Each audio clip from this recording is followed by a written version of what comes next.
이번 시간에는 혁신 수용에 대한 공부를 함께 하도록 하겠습니다. 강의의 김성철 교수입니다. 파트 3 고객 가치 창출에 대해서 함께 공부하는 시간 갖도록 하겠습니다.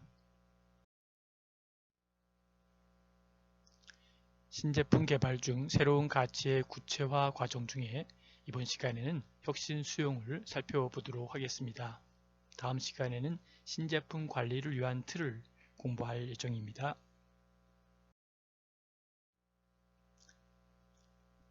고객 가치 창출 중 신제품 개발, 새로운 가치의 구체화 과정을 좀 더 살펴보도록 하겠습니다.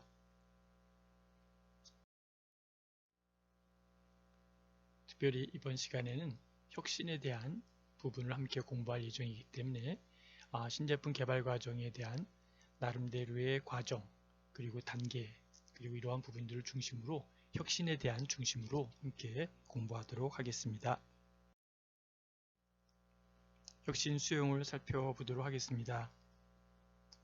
수용자의 분류라고 하는 이 그림을 살펴보면서 혁신자와 조기 수용자, 혁신자는 2.5%, 조기 수용자는 13.5%, 정기 다수는 34%, 후기 다수도 같이 34%고요. 지각 수용자는 16%로 나와 있습니다. 미국의 로저스는 아이오와주에서 신품종의 옥수수 종자가 농가에서 채택해 나가는 현상을 연구한 결과 혁신을 채택하는 걸리는 시간을 기준으로 소비자를 5개의 카테고리로 분류를 하게 됩니다.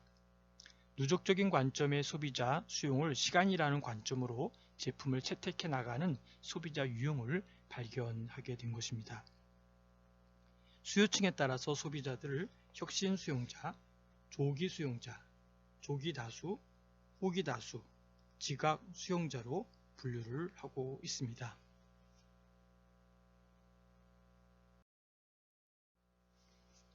먼저 수용자 분류 중에 혁신 수용자를 살펴보도록 하겠습니다. 혁신 수용자는 전체 시장의 약 2.5%를 구성하는 소비자로 모험심이 강하고 혁신에 대한 경제적, 사회적 위험을 감수하며 누구보다 혁신 기술 및 제품을 먼저 받아들이는 사람들입니다. 대체로 젊고 소득이 높으며 광범위한 대인관계를 갖고 있습니다. 주로 전문 잡지나 커뮤니티 등을 통해 전문적인 정보를 수집합니다. 정리하면 혁신 수용자에는 모험적인 성향을 갖고 이들은 위험을 적극적으로 수용하며 항상 새로운 아이디어를 사용합니다. 이들의 중고 집단은 주로 역외에 있는 바로 역외 지향적인 성격을 갖고 있다는 것이죠. 즉 이들은 사교적이며 활동 영역이 넓으며 다중 매체도 폭넓게 접함으로 정보망이 활발하게 잘 나타나고 있습니다.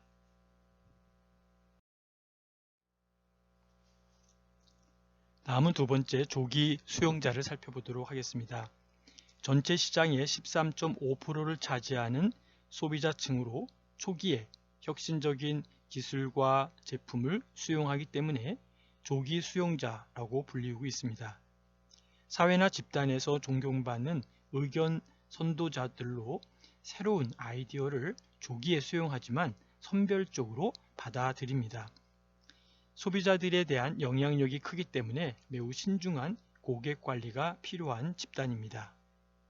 조기 수용자에는 존중을 기반으로 행동하며 여론 선도자이면서 새로운 아이디어를 조기에 수용하지만 신중하게 선택합니다. 마케팅 관련 의견 선도자가 2층에 존재합니다. 일반적인 사회 시스템의 의견 선도자와는 상이합니다. 일반적인 사회 시스템에서의 의견 선도자는 교수, 의사, 법조인 등과 같은 사회의 책임 계층을 의미하지만 마케팅에서의 의견 선도자는 그렇지 않습니다. 특정 제품의 카테고리 내에서만의 의견 선도자들이기에 타 제품 카테고리에서는 바로 지각 수용자일 수도 있다는 것이죠. 예컨대 패션에 있어서는 의견 선도자, 다시 말하면 혁신 수용자이지만 바로 스마트 나름대로 디바이스에서는 바로 그 지참자일 수도 있다라고 하는 것으로 참고하시면 되겠습니다.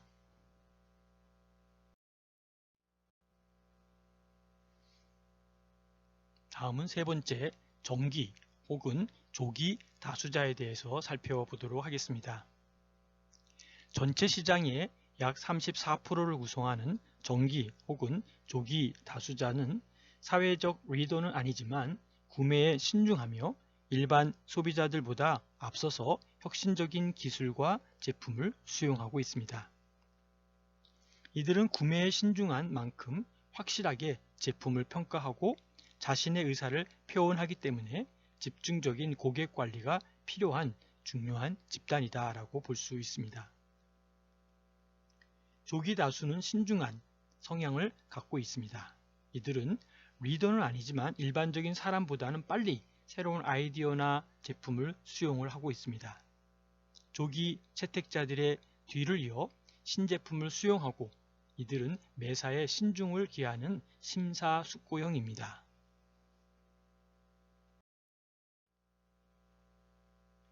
다음은 후기 다수자에 대해서 살펴보도록 하겠습니다.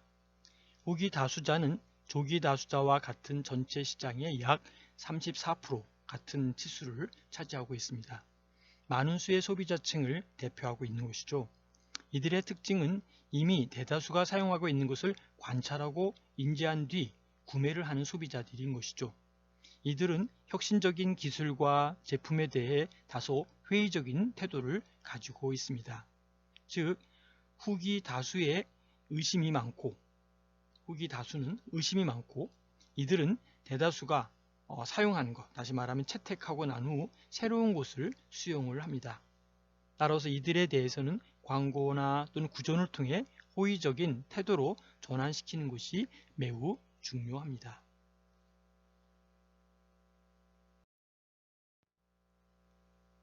다음은 다섯 번째, 레거드 혹은 지각 수용자를 살펴보도록 하겠습니다.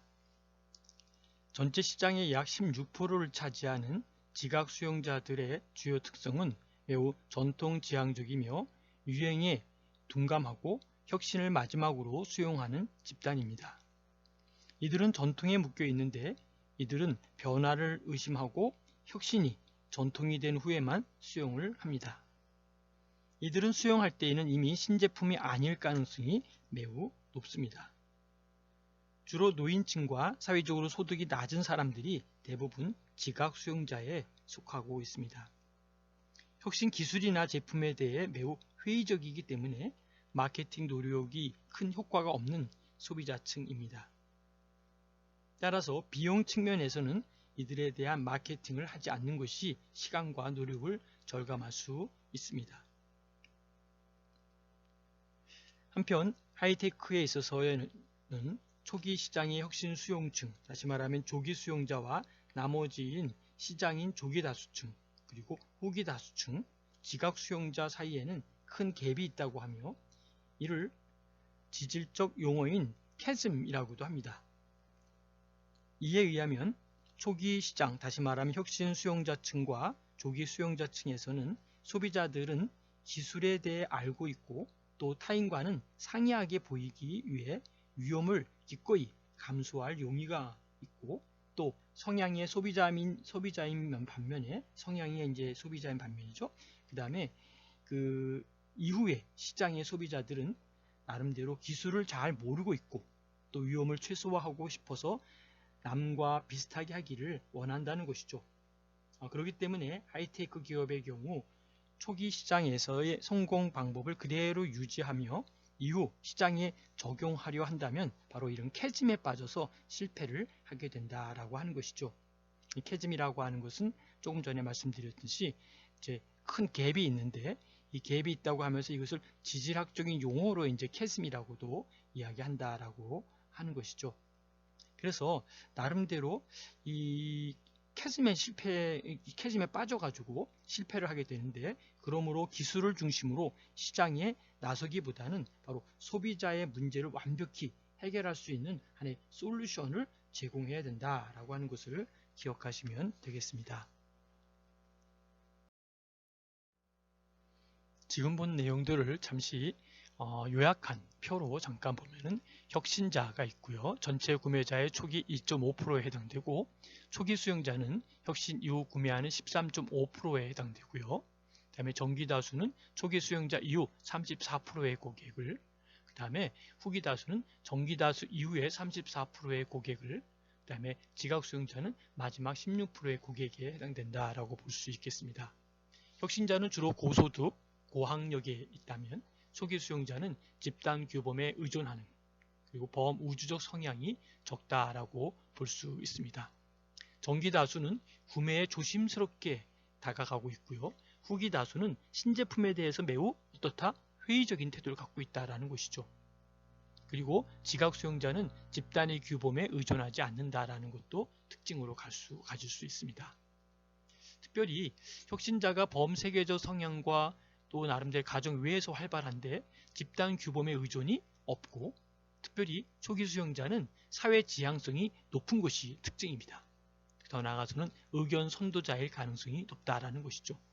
정기 다수는 정보 수집이 많이 갖고 있는데 특히 많은 수의 대안에 대한 평가를 갖고 있는 것이 있고요.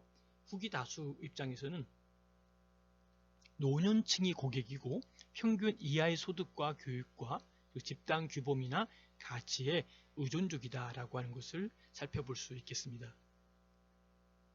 특별히 지각 수용자인 경우에는 전통적인 가치관, 다시 말하면 신제품에 대하여 매우 의심적인 태도를 가지고 있다는 것이죠. 혁신자인 경우는 특별히 정보의 원천은 전문적인, 그리고 적은 수의 잡지를 나름대로 참고하고 혁신적인 하나의 자료로 사용되고 있습니다.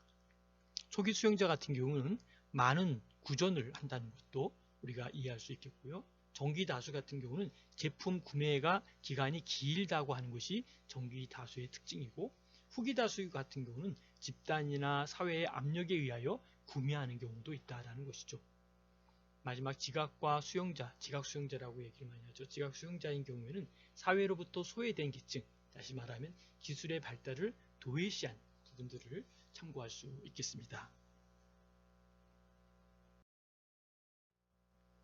여러분 어떻게 생각하십니까? 글로벌 전기차의 수요 전망에 대해서 여러분들은 어떤 생각을 갖고 계신지요? 바로 이 캐즘이라고 하는 부분을 잠깐 살펴보면요. 이 캐즘은 바로 새로운 기술 혹은 제품이 시장에 출시되어서 처음에는 잘 팔리다가 대중적으로 보급되기 전까지는 수요가 약간 정체되는 시기를 우리가 뜻하는 말이라고 할 수 있죠. 다른 말로는 이제 이것을 죽음의 계곡이다 라고도 이야기를 합니다. 특별히 전기 자동차죠. 전기 자동차 시장도 출시된 지 130년이나 지난 지금까지 상당히 긴 캐즘을 지니고 있다는 것이죠. 그런 여러 연구원과 시장조사업체 등과 또 2018년도부터 세계 전기차 시장은 바로 이런 캐즘을 벗어나고 있습니다. 그래서 이제 캐즘을 탈출하려는 그 시그널이 명확히 보인다고 입을 모으고 있습니다. 이러한 전기차 시장의 확대는 필연적으로 전기차의 에너지 원인, 바로 전기차 배터리 시장도 함께 성장을 시키고 있다라고 하는 것도 참고로 이해하시면 좋을 것 같습니다. 아무튼 이러한 나름대로의 그 업체들을 살펴보면은 이제 그 글로벌 전기차 수요 전망이 그 나름대로 그 SNS 리서치 신용금융 투자에서 제시한 부분을 보면은 점점점 상향성을 걷고 있는 것을 보게 됩니다.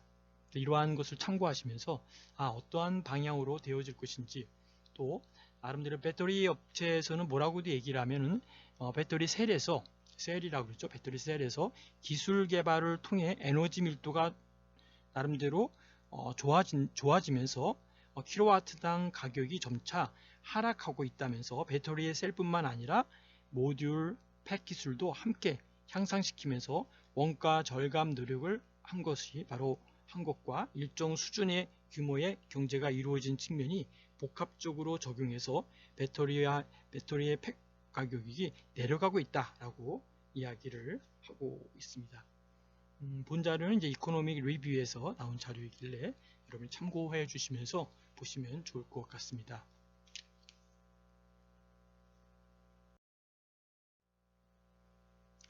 어떻습니까? 여러분, 혁신에 대한 얘기, 특히 혁신 수용에 대한 부분은 좀 새로운 부분이 아닌가 싶습니다. 혁신이라고 하는 것은 일정 기간 나름대로 어떠한 것을 짧은 시간을 통해서 나름대로 유포되는, 구성원들에게 유포되는 또는 시스템을 통해서 유포되든 이러한 부분들이 이제 혁신에 대한 확산 또 수용 이런 부분으로 연결될 수 있다는 것이죠. 그런 의미에서 이제 새로운 것, 새로운 제품을 만들고 이해하는 또 수용하는 입장에서 소비자의 혁신 수용 또한 함께 생각해 볼 필요가 있다라고 생각을 합니다. 이번 시간에는 이제 혁신 수용에 대해서 공부를 했는데요. 경청해 주셔서 감사를 드립니다. 질문과 토론은 카톡에 남겨주시면 답변 드리도록 하겠습니다. 감사합니다.